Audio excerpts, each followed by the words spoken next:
Are you being truly honest with yourself about the changes you say you want in your life? Or are you quietly just making excuses? You're cutting corners and just hoping, especially you, will notice. I get it, life's tough, but you're gonna have to actually turn around and be very honest with yourself if you actually want change. Welcome back to Master Your Mindset, Master Your Life. This is a podcast where I dig into mindset shifts that will take you from just surviving to fully thriving in your life. I'm Sanj, and today's episode is all about one of the most crucial and often overlooked truths about self-improvement. And that is, you cannot lie to yourself and still think that you will change. A quote from Jim Rohn was, "If you really want to do something, you'll find a way. If you don't, you'll find an excuse." And think about it, how often and how true is that? How many times have you said you're going to do something, but you don't actually feel like it? And so as a result, you find an excuse. The timing wasn't right. I wasn't feeling it. Actually, I'm going to do it at this point. Today, I'm going to uncover how your self-deception is actually one of the biggest obstacles standing between you and the life you truly want. And so, as always, I'm going to be giving you some actionable tips. I'm going to be telling you how to start accepting who you really are, flaws and everything. I'm going to be talking about why you lie to yourself and why you need to learn to be honest with yourself if you want to see that change. So, let's dive right in. So, why do you lie to yourself? So, this is a big one. Why do you lie to yourself in the first place? And I'm not just talking about the big obvious lies like I can finish that project today, or when you know you won't, or something like, I can definitely do that 100%, and you know you can't. You know you're not going to be able to, but you're just telling yourself you can. I'm talking about the tiny, sneaky little lies that you tell yourself on a daily basis. Maybe it's you telling yourself, I'll start eating healthier next week, or I'll go to the gym tomorrow, or it's okay if I hit snooze for 5 more minutes. These tiny little lies, they seem harmless, but they actually add up.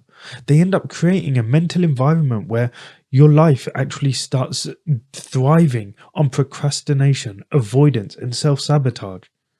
But here's the truth. You're lying to yourself because it's easier than facing reality and doing the tough things. You'd rather protect your ego in the moment than confront the uncomfortable truth that you're not living up to your own expectations.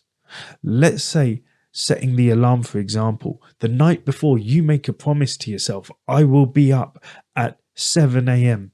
7 a.m. rolls around, your alarm goes off. The uncomfortable or the comfortable thing is to stay in bed for that extra 5-10 minutes.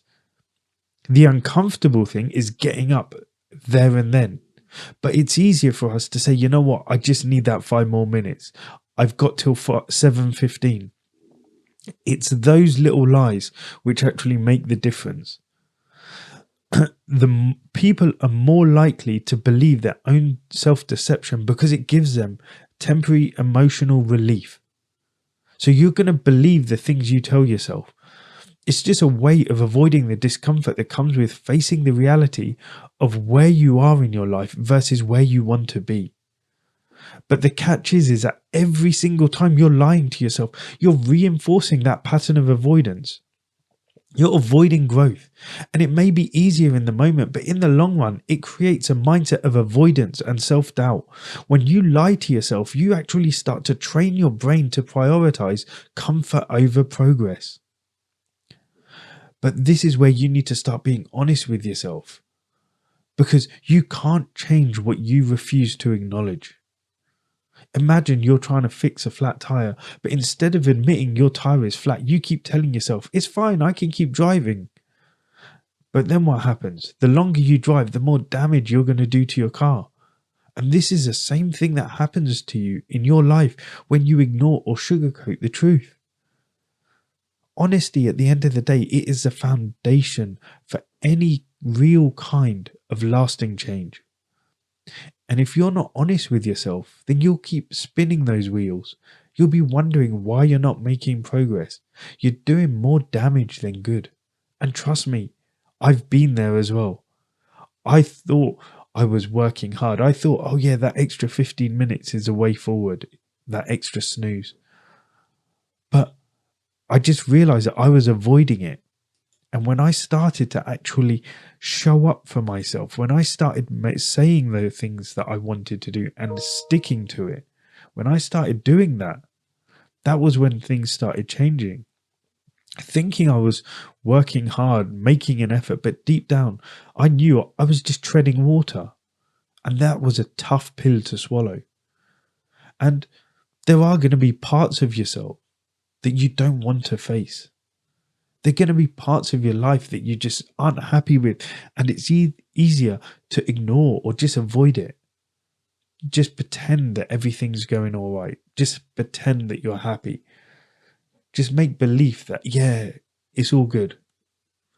Whether it's your lack of discipline, your bad habits, or even your toxic thinking patterns, when you're being honest, it means you're acknowledging the things that you need to work on.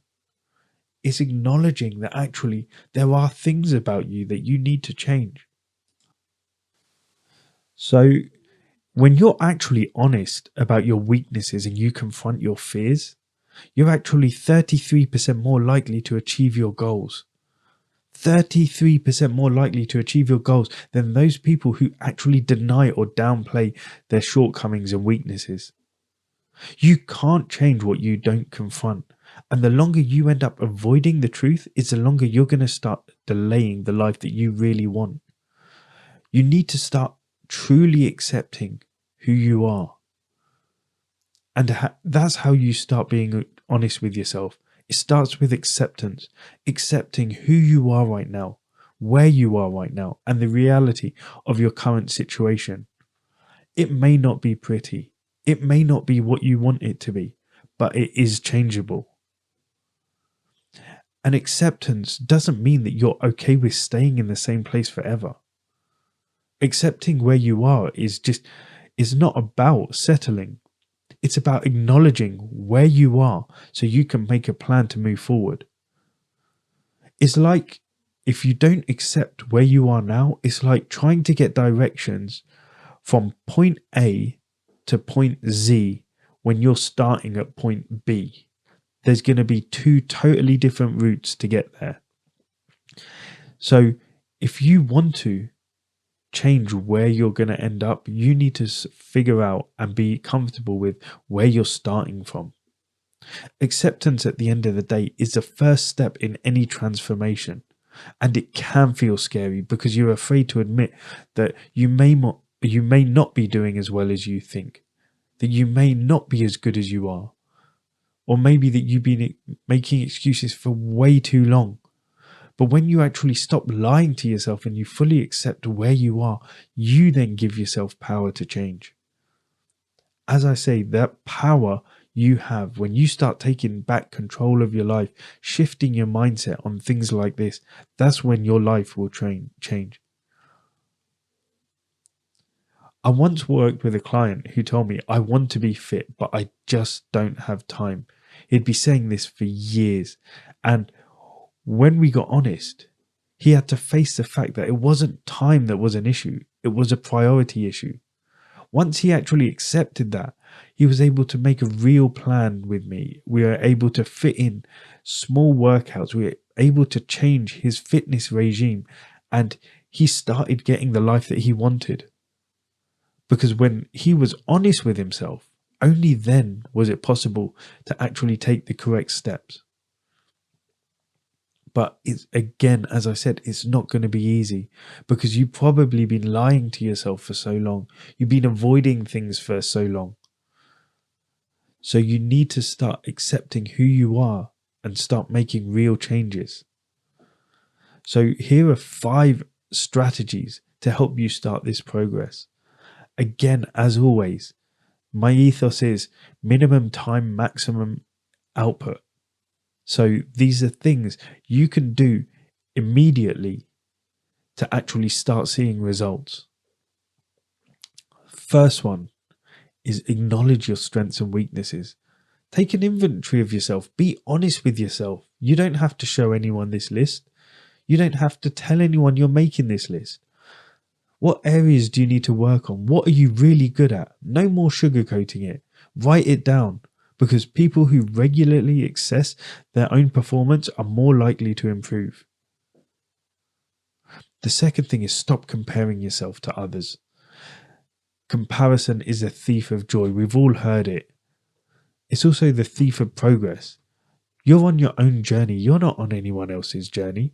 Focus on your path, on your lane, and finish your race. Stop measuring yourself against other people. When you compare, what you do is you start to lose sight of the progress that you're making because you're too busy wishing that you were where that person was. The third thing, set small achievable goals. When you've accepted where you are and you stop comparing yourself to others wishing you were in their shoes, start by setting yourself small achievable goals. Don't try to change everything at once because you'll feel overwhelmed. You'll feel like the weight of the world is on your shoulders. Start with one habit, one routine, one part of your life. Just build momentum on it. If you set 31 days or 30 days for each habit or each routine or each part of your life in a year, that's 12 things you would have changed. You do that year on year, you will see such a significant difference within a year. And imagine that compounding over 5 years, 10 years, 15 years, 20 years. By setting those small goals, you're increasing your chances of long-term success. Fourth thing, be compassionate. You may slip up at times, and the key at this point is not to beat yourself up over it. Be kind to yourself, learn from the mistake, and just get yourself up, dust yourself off, and keep going. When you show yourself self-compassion, you're more likely to stay motivated after a failure than if you're self-critical. And the final one, this is the most important one, is hold yourself accountable. Whether it's a journal, a friend, a coach, a system to check in with you regularly. When you've got accountability, it increases the likelihood of you sticking to your goals by up to 65%. So imagine what that will do for you. What would your life look like if you stopped lying to yourself? Imagine the freedom, the growth, and the progress you can make if you were completely honest with yourself, starting right now. Remember, you cannot change what you refuse to confront, but the moment you accept where you are, you give yourself back the power to change everything. So here's my challenge for you. What one area of your life where you've been less than honest with yourself? Take a moment to face it today, write it down, and then make a commitment to yourself to start making real, honest changes today. Thank you for tuning in to Master Your Mindset, Master Your Life.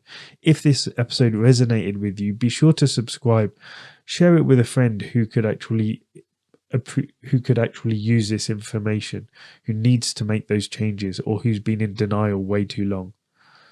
Let's actually help each other and improve each other and hold each other accountable, challenge each other, and help each other succeed. If you enjoyed this, don't forget to leave a review, as it really helps my podcast grow. And you can also follow me on Instagram at just.live.coaching for more mindset tips and tricks. Take care of yourself. And until next time, keep mastering your mindset so you can keep mastering your life. I'll see you next time. Thank you very much.